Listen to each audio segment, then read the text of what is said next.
കാൽനട യാത്ര പോലും സാധിക്കാത്ത വിധം തകർന്ന് തരിപ്പണമായി കുണ്ടും കുഴികളും മാത്രം നിറഞ്ഞ ആലുവ പെരുമ്പാവൂർ റോഡിൽ മഴ കുറഞ്ഞിട്ടും യാതൊരുവിധ അറ്റകുറ്റപ്പണികൾക്കും മുതിരാതെ PWD അധികൃതർ.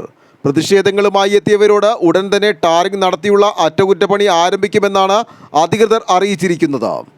എന്നാൽ കുറച്ച് മെറ്റലും പൊടിയും മാത്രം ഇട്ടുകൊണ്ട് തരികിട പണി നടത്തുക മാത്രമാണ് PWD അധികൃതർ ചെയ്തിരിക്കുന്നതെന്നാണ് പ്രതിഷേധക്കാർ പറഞ്ഞത്.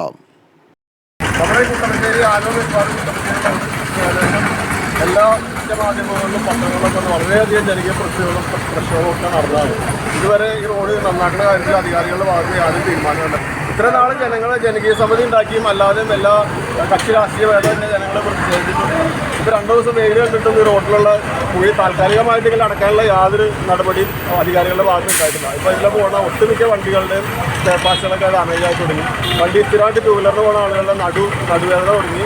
അതുപോലെ എല്ലാവർക്കും ബുദ്ധിമുട്ടാണ്. അപ്പോൾ ഈ നാട്ടിലെ സുമനസ്സരായിട്ടുള്ള കുറച്ച് ആളുകൾ തൽക്കാലത്തേക്ക് ഈ റോഡിലിട്ട GST പൊങ്ങി കൂനായി കിടക്കുന്നതുകൊണ്ട് വണ്ടികൾക്ക് പോകാൻ ബുദ്ധിമുട്ടുള്ള കണക്കെടുത്ത് അതൊന്ന് ലെവൽ ചെയ്യാനും ഏറ്റവും ഡേഞ്ചറായിട്ടുള്ള 1-2 കുഴി ഞങ്ങളെ കൊണ്ട് ആവുന്ന രീതിയിൽ ഒന്ന് നിരത്താനും വേണ്ടിയിട്ടാണ് ഇത് ഇപ്പോൾ ചെയ്യുന്നത്. ഇത് 1-2 നമ്മുടെ രാജു മുത്തൂക്ക ഇവർ 2 പേർ തുടങ്ങി വെച്ചാണ്. ബാക്കിയുള്ള ആളുകളൊക്കെ ആവശ്യമായിട്ട് ഇവിടെ വന്ന് കണ്ട് കൂടിയ ജനങ്ങളാണ് ഉള്ളത്. ഇത് മറ്റൊരു രീതിയിൽ കുറച്ച് സിമെൻ്റൊക്കെ ഇട്ട് താൽക്കാലികമായിട്ട് ഇപ്പോൾ ഒരു കുഴി അടക്കുന്ന ഒരു പ്രതിഷേധം കൂടിയാണ്. സർക്കാർ ചെയ്തില്ലെങ്കിൽ ജനങ്ങൾക്ക് എന്തെങ്കിലും ജീവൻ ഹാനി വരാതിരിക്കാൻ വേണ്ടിയിട്ടുള്ള ഒരു മുൻകരുതൽ എന്നുള്ളതൊക്കെ ചെറിയൊരു പ്രതിഷേധം കൂടിയാണ്.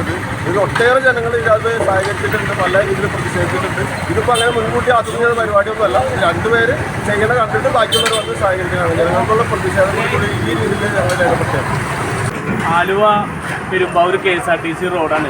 ഏകദേശം ഇപ്പോൾ പറഞ്ഞത് 13 കൊല്ലമായി നമ്മൾ ഈ റോഡിൻ്റെ ശോചനീയാവസ്ഥ വിവിധ ഡിപ്പാർട്ട്മെൻറ്റ് ജനപ്രതിനിധികളുടെ അടുത്തൊക്കെ പറയുന്നത് ഇതുവരെയും നടന്നിട്ടില്ല. ഇതിപ്പോൾ കഴിഞ്ഞ ദിവസങ്ങളിലും ഇത് കാലത്തൊക്കെ ഉണ്ടായ ചെറിയ ചെറിയ ആക്സിഡൻറ്റുകൾ ഉണ്ടായ അവസ്ഥയിൽ നിന്നാണ് നമ്മുടെ രാജ്യത്തിലും അതുപോലെ തന്നെ മുത്തൂക്കായൊക്കെ നേതൃത്വത്തിൽ ഈ മണ്ണ് മൂടിക്കിടക്കണ ഇത് ലെവലാക്കിയിട്ട് അത് യാത്ര സൗകര്യമാക്കാൻ വേണ്ടിയിട്ട് ചെയ്യുന്നത്.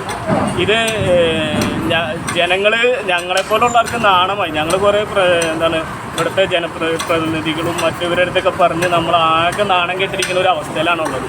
ഇനി ഇത് മുന്നോട്ട് പോകണമെങ്കിൽ ഇവിടുത്തെ ജനങ്ങൾ ഒറ്റക്കെട്ടായിട്ട് ഇറങ്ങി റോഡ് പണി ചെയ്യാനുള്ള ഒരു തീരുമാനത്തിലേക്ക് എത്തേണ്ടി വരും. അത് ഇവിടുത്തെ ഭരിക്കുന്ന ആൾക്കാരും അതുപോലെ സപ്പോർട്ട് ചെയ്യുന്ന ആൾക്കാരും ഉണ്ടാവുന്ന ഒരു ഇതാണ്. ഇതിൻ്റെ സത്യാവസ്ഥയിൽ എന്താണ് ഇതിൻ്റെ പ്രശ്നം എന്ന് ഒരാൾക്കും അറിയില്ല. MLA പറയുന്നു സർക്കാരാണെന്ന്, സർക്കാർ പറയുന്നു MLAയുടെ കുറവാണെന്ന്, അതുപോലെ മറ്റുള്ളൊരു ജനപ്രതിനിധികളും. എന്തായാലും ഇതിൻ്റെ അനുഭവിക്കുന്നത് ഉദ്യോഗസ്ഥരാന്ന് പറയുന്നു. ഇത് അനുഭവിക്കുന്നത് ഏറ്റവും കൂടുതൽ ഇവിടുത്തെ സാധാരണക്കാരായിട്ടുള്ള ജനങ്ങളാണ്. അതിന് വരും ദിവസങ്ങളിൽ കൂടുതൽ ഇതുപോലുള്ള കുടിയടക്കൽ സമരങ്ങൾ പല പാർട്ടിയുടെ ഇതിൻ്റെ അകത്ത് ഉണ്ടാവും എന്ന് മാത്രം പറയാനുള്ളൂ. ഇത് കണ്ടെങ്കിലും ഇതിൻ്റെ ഉദ്യോഗസ്ഥരും അതിൻ്റെ ജനപ്രതിനിധികളായ ആൾക്കാർ മുന്നിട്ടിറങ്ങി ഇതിനൊരു ശാശ്വത പരിഹാരം കാണണമെന്ന് മാത്രമേ പറയാനുള്ളൂ. ഇത് ഒരു മഴ പെയ്തപ്പോഴേക്കും വലിയ വലിയ കുഴികളായും തിട്ടകളായും രൂപപ്പെട്ട യാതൊരു നിലക്കും യാത്ര ചെയ്യാൻ സാധിക്കാത്ത വിധമാണ് ഇപ്പോൾ റോഡിൻ്റെ അവസ്ഥ. മെറ്റൽ പൊടി ഇട്ടതുമൂലം റോഡിൽ പൊന്തി നിൽക്കുന്ന തിട്ടകൾ മൂലം ഏറ്റവും കൂടുതൽ യാത്ര ദുർഘടമായ കുട്ടമശ്ശേരിയിൽ നാട്ടുകാരായ രാജു കണിയാട്ട, മുസ്തഫ, മജീദ്, സലാം പാലക്കൽ, അലിയാർ എന്നിവരുടെ നേതൃത്വത്തിൽ റോഡിൽ രൂപം കൊണ്ടിട്ടുള്ള വലിയ തിട്ടകൾ പിക്കാസും മറ്റും ഉപയോഗിച്ച് നിരത്തുകയും ചിലയിടങ്ങളിൽ കോൺക്രീറ്റ് ചെയ്യുകയും ചെയ്തു. തിട്ടകൾ മൂലം 2 വശങ്ങളിലേക്കും ചെരിഞ്ഞുകൊണ്ടുള്ള വാഹനങ്ങളുടെ യാത്ര അതീവ ദുഷ്കരമായിരിക്കുകയാണ്. ഇതോടൊപ്പം തന്നെ ദിനംപ്രതി അപകടങ്ങളും വർദ്ധിച്ചു വരികയാണ്. റോഡ് പണി വൈകാൻ കാരണമായ ജൽജീവൻ മിഷൻ പദ്ധതി ഇപ്പോഴും പൂർത്തിയായിട്ടുമില്ല. പുതിയതായി സ്ഥാപിച്ച പൈപ്പാണെങ്കിൽ ദിനംപ്രതി പലയിടങ്ങളിലും പൊട്ടിക്കൊണ്ടിരിക്കുന്നു. വിദ്യാഭ്യാസ സ്ഥാപനങ്ങളുടേതടക്കം നിരവധി വാഹനങ്ങൾ കടന്നുപോകുന്ന ആലുവ പെരുമ്പാവൂർ ദേശസാൽകൃത റോഡ്. അതുകൊണ്ട് തന്നെ ആളുകളുടെ നടുവൊടിഞ്ഞു കൊണ്ടുള്ള യാത്ര തുടരുകയാണ്.